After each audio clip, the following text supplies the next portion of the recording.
وعلیکم السلام ورحمۃ اللہ وبرکاتہ۔ اللہ رب العالمین آپ کو جزائے خیر عطا فرمائے اور خیر و عافیت میں رکھے، مزید دین مصطفیٰ صلی اللہ علیہ وسلم کی نشر و اشاعت کرنے کی توفیق عطا فرمائے۔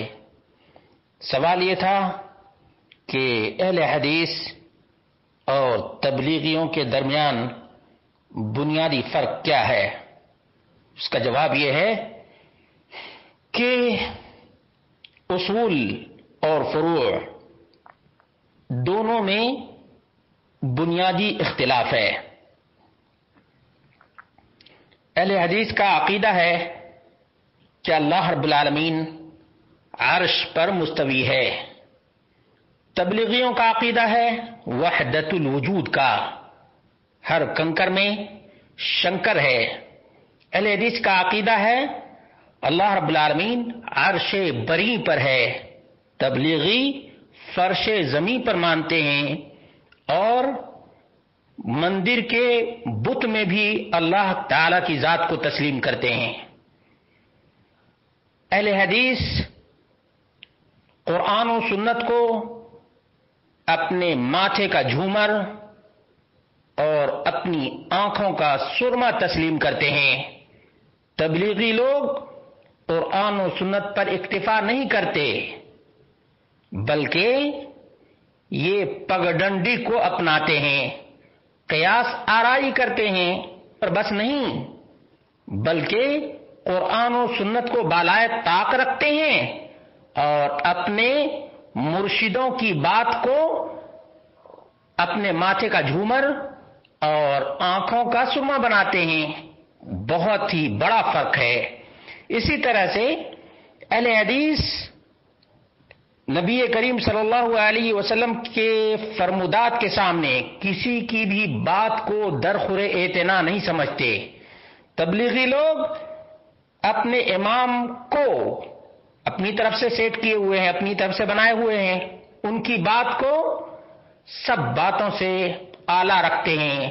اور یہی بات جو آپ نے ذکر کی کہ آخر انہوں نے ذکر کیا ہے تو کچھ سوچ سمجھ کر، کیا سوچ سمجھ کر؟ قرآن و سنت کے خلاف کوئی بھی بات آئے تو ٹھوکر ماریں۔ اہل حدیث کا یہی کام ہے اور یہی عقیدہ ہے۔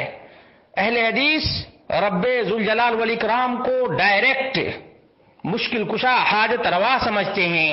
یہ تبلیغی لوگ انڈائریکٹ وسیلہ، اس کا وسیلہ، اس کا وسیلہ، وسیلہ وسیلہ کا چکر لگاتے لگاتے یہ اپنے امام کی بھی مخالفت کرتے ہیں، قرآن و سنت کی بھی مخالفت کرتے ہیں۔ اور اللہ رب العالمین نے فرمایا ادعونی، ڈائریکٹ اللہ رب العالمین نے فرمایا کہ مجھ سے مانگو، یہ انڈائریکٹ مانگتے ہیں، بنیادی فرق ہے۔ دوسری بات یہ ہے کہ اہل حدیث قصے کہانیوں کو درخور اعتنا بھی نہیں سمجھتے۔ تبلیغی لوگ قرآن و سنت کو کہتے اس سے اختلاف ہوگا اور قصے کہانیوں سے لوگوں کے درمیان محبت پیدا ہوگی، جبکہ اللہ کے رسول صلی اللہ علیہ وسلم نے فرمایا کہ تمہارے درمیان دو چیزیں چھوڑے جا رہا ہوں، ایک اللہ رب العالمین کی کتاب اور دوسری اپنی سنت، جب تک ان کو مضبوطی سے تھامے رکھو گے گمراہ نہ ہوگے۔ یہ لوگ قرآن و سنت کو چھوڑنا گوارا کرتے ہیں لیکن اپنے حکایات اور فضائل اعمال کو چھوڑنا گوارا نہیں کرتے، یہاں تک کہ اپنے اماموں کو بھی مارتے ہیں اور نکال دیتے ہیں۔ اور میں نے اس سلسلے میں بہت پہلے ریکارڈ بھی کیا تھا کہ ایک امام کو صرف تفسیر کا درس دینے کی وجہ سے نکالا گیا، مارا گیا، پیٹا گیا، لہو لہان کیا گیا ہے۔ تو قرآن و سنت کا ماننے والا اس چیز کو کبھی گوارا نہیں کرتا۔ اصل ہمارے نزدیک قرآن و سنت کا پیغام ہے، اسی کو ہمیں پہنچانا چاہیے۔ یہ لوگ کہتے ہیں نہیں، ہمارا طریقہ حنفی ہے، سلوک میں ہم نقش بندی ہیں، قادری ہیں، شہروردی ہیں، بنوردی ہیں اور مجددی ہیں۔ اہل حدیث ان سلسلوں کو نہیں مانتا، اس لیے کہ اہل حدیث کا امام اعظم محمد رسول اللہ صلی اللہ علیہ وسلم امام الانبیاء ہیں، امام الانبیاء۔ ان لوگوں نے امام الانبیاء کو چھوڑا ہے اور نہ جانے کبھی فروع میں کسی اور کو امام ابو حنیفہ کو بنایا، اور عقیدہ میں ماتریدی ابو منصور الماتریدی کو امام بنایا، اور اسی طرح سے جہمیہ کا عقیدہ لے لیا اور وحدت الوجود کا عقیدہ رکھا۔ اس لیے بہت سے فروق ہیں. میں اس مختصر سے وقت میں آپ لوگوں کو کیا کیا فرق بتاؤں. آپ اندازہ کر سکتے ہیں کہ قرآن و سنت کا ماننے والا کہیں بھی ہے تو وہ رب کے قرآن اور نبی کے فرمان کی دعوت دیتا ہے، لیکن تبلیغی لوگ جہاں جاتے ہیں وہاں فضائل اعمال، تبلیغی نصاب اور قصے، کہانیاں، بزرگوں کے واقعات. یہ بزرگوں کے واقعات اتھینٹک ہیں؟ نہیں.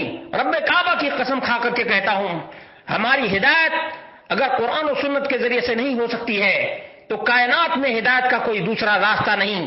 قرآن و سنت ہمارے لیے وہ چشمہ صافی ہے جس سے لوگ فیضیاب ہوں تو کامیاب ہوں گے، اور قرآن و سنت کے علاوہ جو کوئی بھی چاہے جس نام سے بھی لائے ہم اس کو ضلالت اور گمراہی کا راستہ سمجھتے ہیں. ہدایت کا راستہ رب کا قرآن اور نبی کا فرمان ہے. السلام علیکم ورحمۃ اللہ وبرکاتہ. یہ آپ کی بھیجی ہوئی آڈیو کچھ 5 منٹ 53 سیکنڈ کی یہ موصول ہوئی. اس میں کوئی شیخ طاہر سنابلی صاحب ہیں جنہوں نے بہت سی باتیں کہی ہیں، اور یہ کوئی نئی بات نہیں ہے بلکہ یہ پرانی ہی باتیں ہیں. ان تمام باتوں کی تفصیلی وضاحت آڈیوز کی شکل میں، ویڈیوز کی شکل میں، کتابوں کی شکل میں وضاحتیں کر دی گئی ہیں الحمدللہ. لیکن یہ لوگ ہر کچھ سال کے بعد سے انہی تمام باتوں کا اعادہ کرتے ہیں نئے پیرائے میں اور نئی عوام کے سامنے، تاکہ فتنہ کیا جا سکے. بہرکیف اس کے بارے میں مختصر میں عرض کرنا چاہوں گا.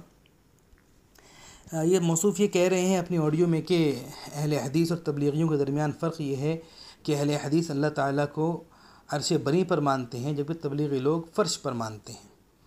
تو اس سے متعلق یہ عرض کرنا چاہوں گا کہ اللہ رب العزت نے جہاں قرآن شریف میں یہ فرمایا ہے کہ الرحمن علی العرش استویٰ، اللہ تعالیٰ عرش پر مستوی ہے، وہیں اللہ پاک نے دوسری جگہ یہ فرمایا ہے کہ وَهُوَ مَعَكُمْ أَيْنَمَا كُنْتُمْ، کہ اللہ تمہارے ساتھ ہے تم جہاں کہیں بھی ہو. لہٰذا جس طریقے سے الرحمن علی العرش استویٰ کہ اللہ تعالیٰ عرش پر مستوی ہے، اس پر ایمان لانا ضروری ہے، اسی طریقے سے اس آیت پر کہ وَهُوَ مَعَكُمْ أَيْنَمَا كُنْتُمْ، اللہ تعالیٰ تمہارے ساتھ ہے تم جہاں کہیں بھی ہو، اس آیت پر بھی ایمان لانا ضروری ہے. اہل حدیث حضرات جو ہیں صرف ایک آیت پر ایمان لاتے ہیں اور دوسری آیت کے منکر ہوتے ہیں، اور قرآن شریف کی آیت کا صریح آیت کا انکار کرنے والا یہ کافر ہوتا ہے.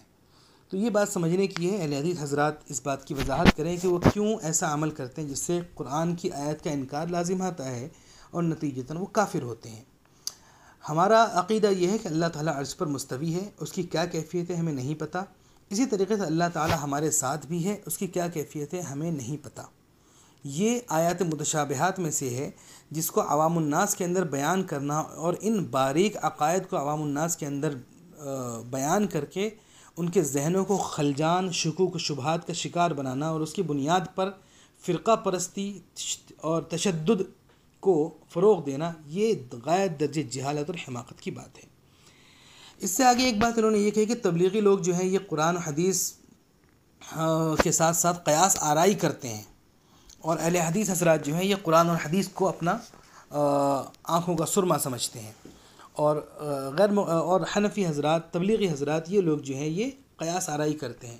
یہ بھی غایت درجہ جہالت کی بات ہے، اس لیے کہ اہل حدیث حضرات جو ہیں وہ قرآن اور حدیث کو سب سے پہلا اعتراض تو یہاں پر یہ ہے کہ کیا اہل حدیث حضرات صرف قرآن اور حدیث کو مانتے ہیں اور اجماع اور قیاس شرعی اس کے منکر ہیں؟ اس کی وضاحت طاہر صاحب نے نہیں کی.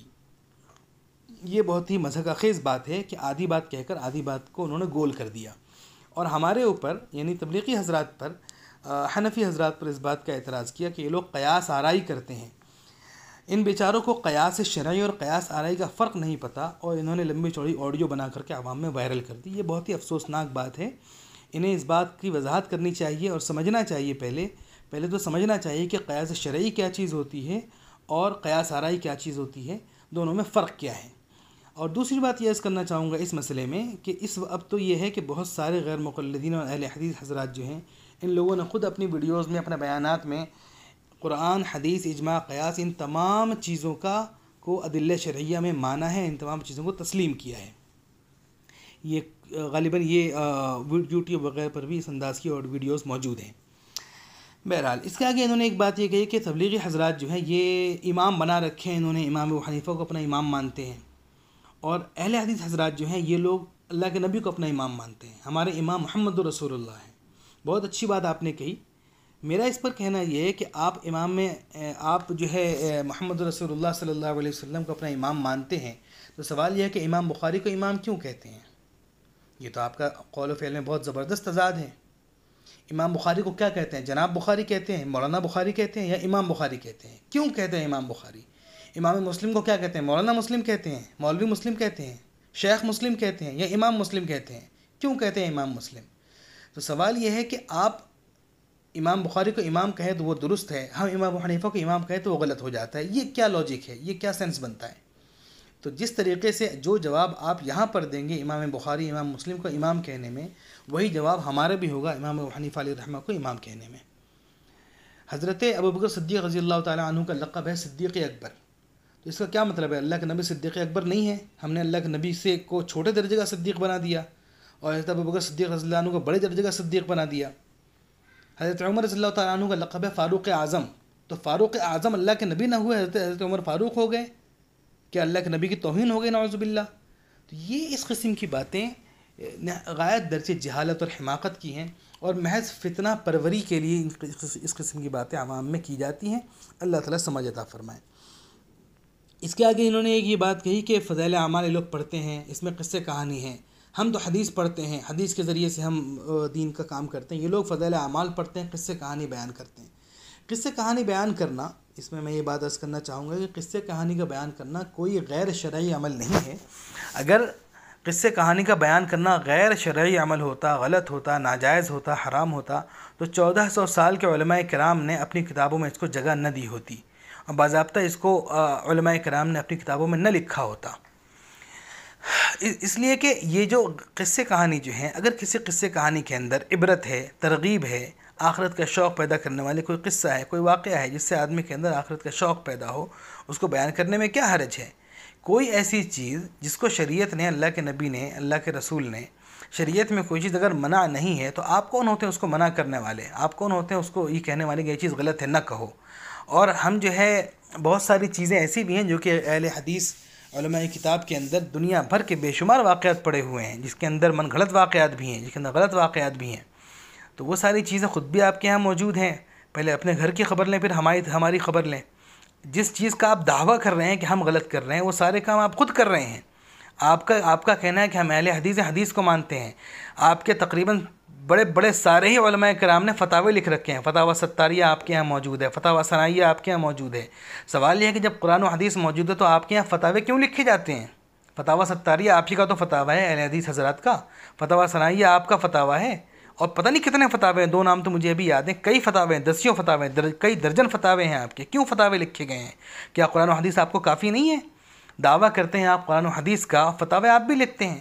جن چیزوں کا آپ رد کرتے ہیں وہ سارے کام مجبوراً آپ خود کرتے ہیں، اللہ معاف فرمائے۔ بہرکیف ایک بات انہوں نے یہ کہی کہ تبلیغی لوگ تفسیر کرنے والوں کو مارتے ہیں، پیٹتے ہیں، پتہ نہیں کیا کیا کرتے ہیں، مسجدوں سے نکالتے ہیں۔ یہ ساری بیکار کی باتیں ہیں، غلط باتیں ہیں کہ کہیں واقعہ کچھ ہوتا ہے، کچھ ہوتا ہے، کسی چیز کو کہیں سے جوڑ کر کے کچھ بھی انہوں نے بیان کر دیا کہ تبلیغ حضرات نے مارا اور نکال دیا اور یہ کر دیا اور وہ کر دیا۔ یہ سب بیکار کی اور غلط باتیں ہیں، اور کہیں کوئی اکا دکا واقعہ اس انداز کے اگر ہو بھی جاتے ہیں تو اس کو اس انداز سے پیش کرنا کہ یہ تبلیغیوں کا گویا یہ عقیدہ ہے، یہ منشور ہے، یہ ان کے نظریات اور افکار میں داخل ہے کہ تفسیر نہ کی جائے، یہ ایک باطل بات ہے، ایک بہتان ہے، ایک تہمت ہے، اس کے علاوہ اور کچھ نہیں۔